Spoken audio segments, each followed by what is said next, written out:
Get some money off of Speaking there. about Kiss, one of my friends is a big Kiss fan, and when I told him I was having you on, he wanted to ask you a couple of questions. His name is Danny Malazzi.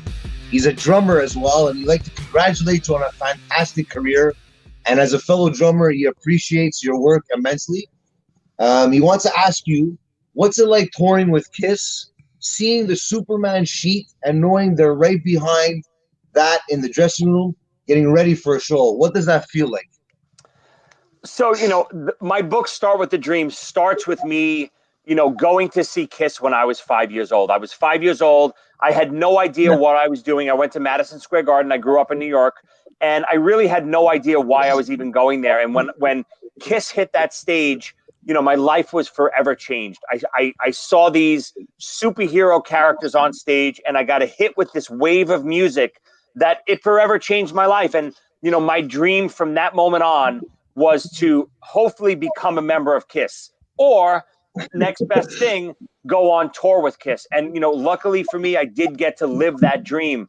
And when I got the call that, my band ZO2 is going on tour with Kiss, my mind was completely blown. It was nonstop, it was euphoria for 3 months. We were on the road with them for 3 months. We did, 50 shows with them.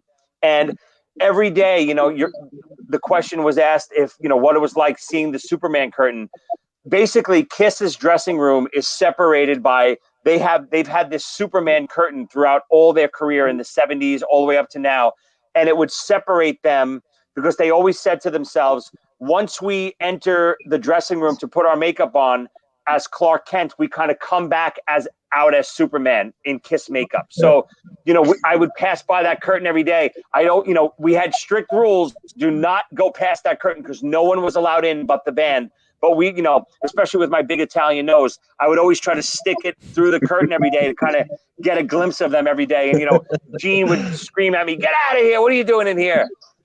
But, just every day was a dream come true being with them.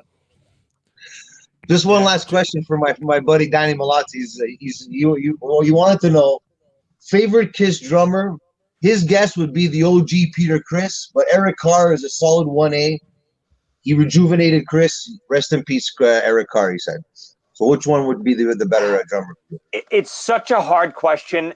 I grew up because my first concert, I did see Peter Criss, and Peter Criss actually did the forward to my book.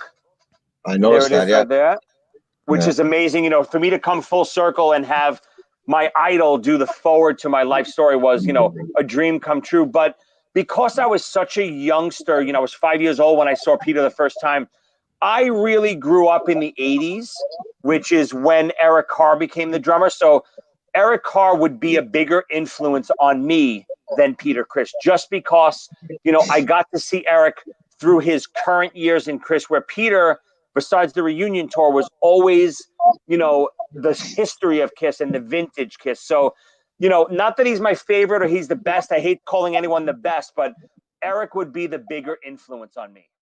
Okay.